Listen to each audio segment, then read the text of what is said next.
violation where they're alleging, Mr. Frigo, that you did not apply for or receive a building permit prior to a home installation.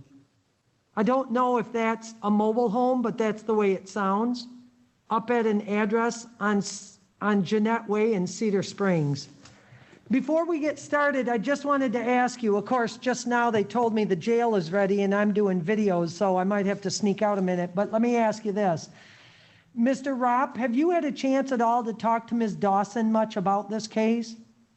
We did speak, and it sounds like we're pretty close to a resolution, but she had to confirm some things, and I did too, and we haven't had time to speak after that. Let me do this. I have 3 people to see on video that shouldn't take me much more than 10 or 15 minutes. I'm going to put the 2 of you in a conference room to talk a minute, and then for 10, 15 minutes, then we'll all talk again and see where we're at. Thank you, Your Honor. Okay, thanks. Could you do that? Yeah.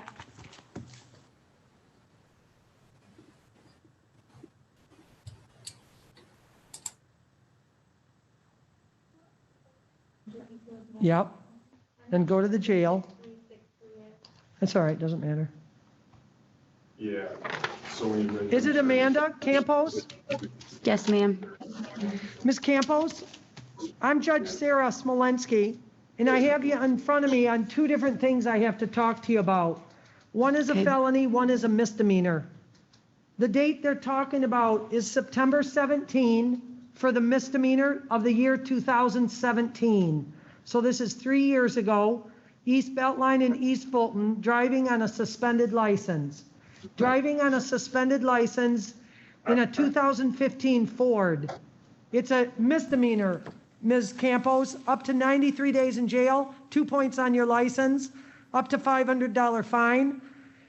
And you have all the basic rights to plead guilty or not guilty, to have a trial in front of a judge or a jury, to have an attorney represent you. It's a 3-year-old case. Don't know if you just got handed the ticket. Don't know if you went to jail. Don't know if it's your twin sister. All I'm saying is it's a ticket that we have from 2017 with your name on it, completely unresolved. That's the misdemeanor. The arraignment today is on the felony, and that's on this incident from late last night or sometime after midnight. They call it knowingly or intentionally possessing a controlled substance analog. It's a felony, Ms. Campos, that's called a high court misdemeanor felony. It's 2 years in prison possible. Doesn't mean that's what will happen. It just means that's the max. And or up to $2,000 fine. And unless you were to be sentenced to more than a year in prison, the court would have to impose a license sanction where you actually, with a drug case, lose your driving privileges for a period of time. The Secretary of State comes in, suspends it, restricts it, revokes it, like that. With reference to this case, you have the right to remain silent. You don't need to say anything to anyone. If you don't want to say anything, obviously you got to remember anything you do say or what you say out loud can be used against you. You have the right to have an attorney. If you couldn't afford an attorney, the court could appoint an attorney for you, but on a felony, you must have a lawyer. And you have the right to have your attorney with you if you're going to answer any questions, if you're going to, talk with anybody about the details of the case. So right now, you got 2 appointments set up on the felony case, the drug charge from late last night, October 12 and October 19. Ms. Campos, those are both Mondays, October 12 and October 19. The October 12 is a probable cause conference, which is a hearing where the prosecutor has to present evidence to show, one, that a crime was committed. Well, let me say it this first. The probable cause is just you and your attorney talking to the prosecutor. Then you guys decide whether you need the preliminary exam, which is where the prosecutor has to present evidence to show, 1, that a crime was committed, 2, that there exists probable cause to believe you committed the offense. That's set for 9:45 that following Monday, the 19th of October. So are you in custody right now on anything else, Ms. Campos? No, ma'am. Just this from last night, and then you heard about the ticket that I told you about from 3 years ago. Yes, ma'am. So really what we do is we just say not guilty on both cases, not guilty on the misdemeanor driving suspended, not guilty on this drug charge from last night. Does that driving suspended case even sound familiar? Do you remember anything about that?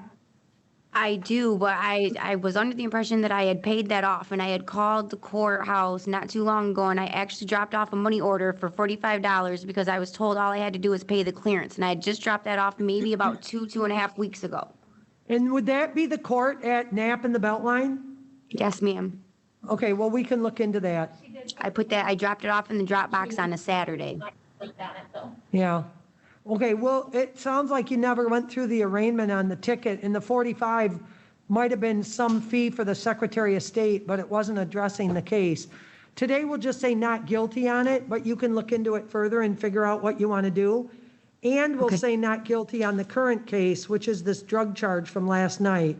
Now, is the address on Graceland where you live? Yes, ma'am. Okay.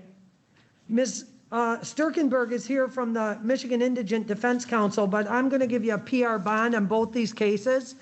It's a $500 PR bond on the misdemeanor, driving suspended, that we say not guilty on. And then the case from last night, Ms. Campos, it's going to be a $3,000 PR bond. You don't post any money, but no illegal drugs, no criminal activity. Are you with me on that? Yes, ma'am. And then those dates, October 12 and October 19, you're going to have to probably Zoom in, maybe come out in person. Just check with the court before those dates, okay? Yes, ma'am. Thank Don't you very forget. much. All right, thank I will you. not, I promise.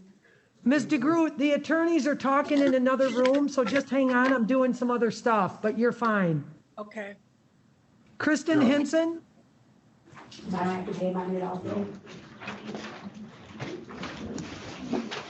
Is it Kristen Hinson? Yes, Your Honor. Ms. Hinson, I'm Judge Sara Smolenski, and I have you in front of me on a case that goes back to 2019 for a domestic violence second against this person by the name of Michael Helmka. If it sounds familiar at all, it's a case that goes back to Byron Township, November 9 last year, so almost, not quite, a year ago. And if you remember, you were in front of my colleague, that's Judge Jeff O'Hara. You were on probation, and they allege you violated your probation. I think of probation, Ms. Hinson, as like a pass-fail. You either pass it or you fail it.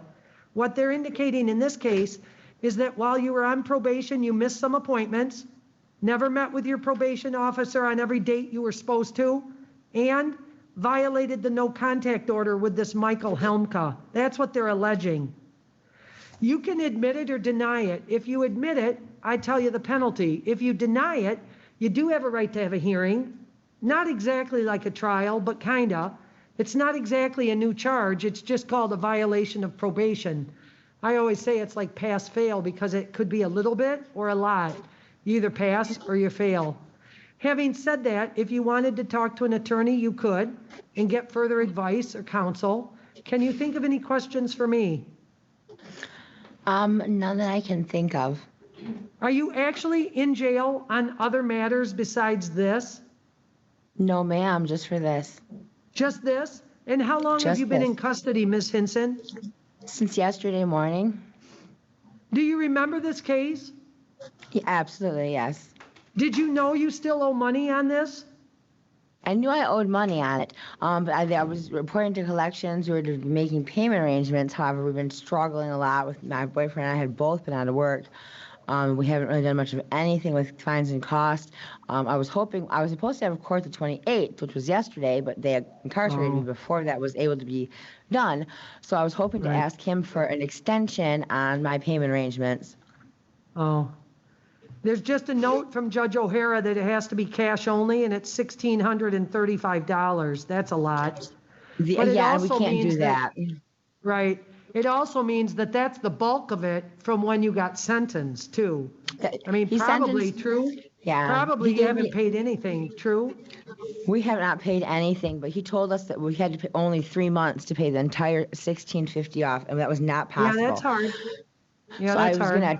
I was going to explain when I had my video hearing on the 28th that wasn't something we were able to do, that we were going to need to make some kind of arrangement. We were never given the option to report to collections or anything like that. So I was going to Yeah. ask him on the 28th when I went to court, before I had gotten arrested, if we could do Right. something along the lines of a payment arrangement, but I never made it that far. Okay. Last night, or yesterday or whenever it was that you went into custody, are you now being charged with something else? No, ma'am, nothing. Nothing else, just this? Nothing, ma'am, Do just you this. guys have kids? I have 3 kids, but none of them are biologically his, but we do have children. But do you have custody of your kids, or has the state put them somewhere? I have joint custody with my ex-husband. So when you were arrested last night, how did that come up? It came about that I was with my mother-in-law, and she was just being very overdramatic. She has a tendency to do that. Well, don't She get into had- all that details. Just tell me, was it a traffic I was stop, or did they walking down- knock on your door? No, nothing of that sort. I was walking down the road in the rain, trying to get away from my ex-mother-in-law. I was smoking Oh. a cigarette, and the cop pulled up and asked me if I was cold and needed a ride. So the minute they find out your name, they run it through the system, you had a warrant, you get picked up. That's correct. I don't mean to be buggy in any way, but in the last 6 months during this COVID, did you once write a letter to Troy, your probation officer, about how you're not going to be able to pay this? No, I had been telling him over the telephone. I spoke to him just recently, about a month ago, and I had told him that I had been staying with my ex. I said I didn't have anywhere else to go. I had just had several major surgeries on my hand and wrist. He was my only form of support system. Do the kids go back and forth from the parent to you and then wherever you're living at that time? They were before we moved in to our trailer where we're at now. So up until the last few months ago, they were.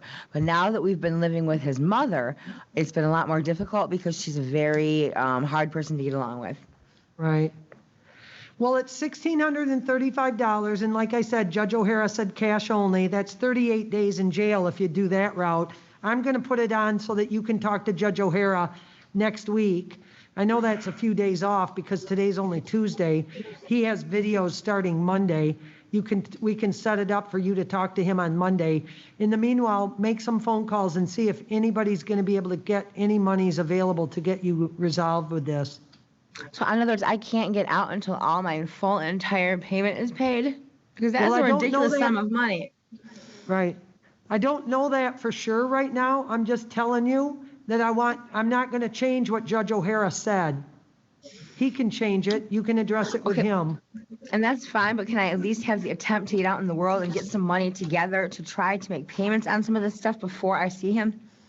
I get what you mean, and it would make sense to do that, but you've had a number of months to do that before this, and it's only because I've you're been in in custody right contact. now? I've been in Right. contact with my probation officer. Right. But you haven't been making the effort that you're going to do now to try to get out of jail to get some money together. Just see what you can find out, but I'll try to set it up, and I'll see if Judge O'Hara would see you before Monday. So I'm going to be stuck here now for all week just because I can't pay a payment for a probation violation. It's money's outstanding. It's not the probation violation. The monies are outstanding. The probation violation is separate. We just say not guilty on the probation violation. I guess we could make it a little bit easier and, well, let's just keep it like that. Right now, it's 1635 or 38 days. Video Andy Roberts. Can I You could please say just not report to guilty on the collect? no contact part of it. You know, the probation violation with having contact with Mr. Helmka. Can't I you'll just say report not to- guilty? Can't We'll I just just say not report to guilty on it. collections and make a payment today? Yeah, I will we make a don't- we payment don't have a- today. Right, we don't have a collections place like that, but I'll review it and talk with Judge O'Hara about it, try to see you tomorrow. Okay, So I'm next stuck party, here. if I please, Sean Martin. Yep, that's it. They'll let you use the phone. They won't let me use the phone here. No, they'll let you. They will not let me. I've been asking. They've got me locked. Mr. in Sean here. Martin, probably Yes, after you ma'am. saw me. Mr. Martin, I'm Judge Smolenski, and I have you in front of me on a charge of what they call home invasion first degree. They're alleging that on or about February 10 last year, up in Cedar Springs Avenue, Solon Township, that you did break or enter without permission this address on Cedar Springs Avenue, while entering or present or exiting did commit an assault against a person that's by the name of Owen Beachy, somebody that was lawfully present there. That's a felony, Mr. Martin. It carries with it the possible penalty of 20 years in prison and or $500 fine. They just wrote this warrant the end of August, so 1 month ago they wrote it, but it happened February 10, 2019, allegedly. This is called an arraignment. You have the right to remain silent, don't need to say anything to anyone. If you do speak out orally or in writing, it can be used against you in court. You do have the right to have a lawyer present during any questioning that you might consent to.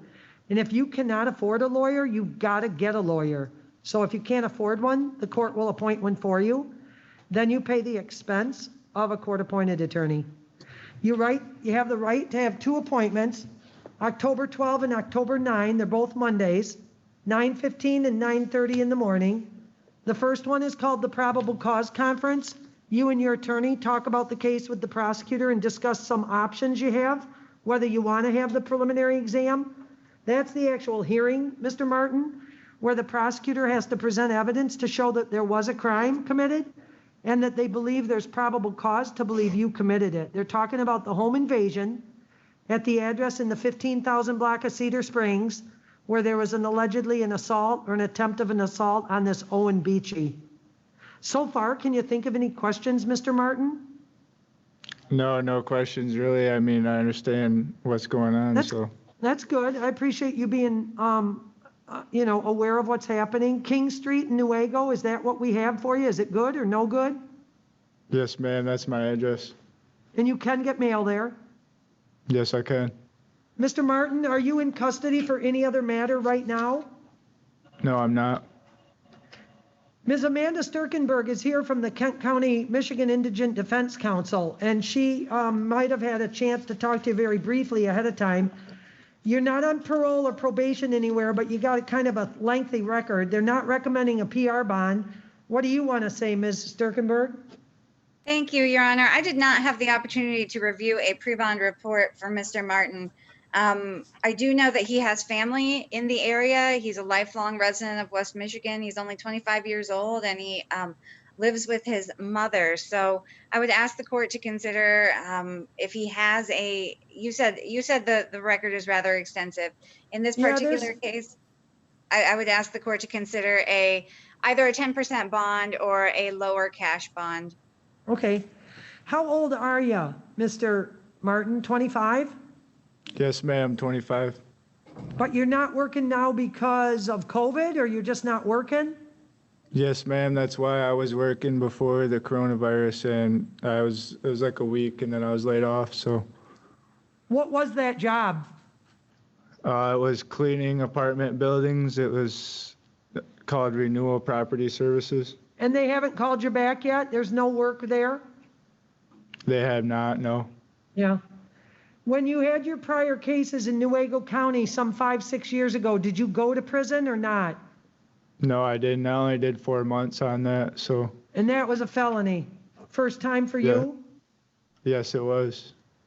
If I ask you not to have any contact, I don't know if this is somebody you know or not. Owen Beachy, do you know who that is or not? I do not. I have no idea. Complete stranger, so it shouldn't be a problem. Okay, I'll make it, and I don't know why, if it happened February 10, last year, we're not talking this February, we're talking a year ago February. They wrote it August 28, 2020, and I don't know what that delay is. I don't know what that information is. I'll make it a $5,000, 10% bond, $5,000, 10%, with the condition that you report to court services, and they'll tell you how to do that. No contact with this person, Beachy, which you don't know him, so there shouldn't be a problem with that. That's standard. No criminal activity. No drugs or alcohol. That's standard as well. Any questions you have for me, Mr. Martin? No, ma'am, I have none. Did you get fingerprinted? Yes, I did. And are you in custody right now on anything else? No, ma'am. Okay. So if you make bond, just make sure you follow through. You know your 2 appointments are the 12th of October, the 19th of October, both Mondays, 9:30, 9:45. Be in contact with our court, find out who your attorney's gonna be. Okay. All set then, thanks so much. Yeah, thank you. Yeah. Thank you, Your Honor. Yes. Ms. Sturzenberg, I got your message and I hope you got my message back. I know you're in a tough spot. Just stay positive. Thank you, Your Honor. Did you send another message today? I thought it was last night, to be forthright with you, where I had the 2 interviews with Cortade. Yes, you And told that's me kind- that, yes. Okay, yeah. Yeah. I gotta check with my, yeah. I'll try to send you another message. Okay.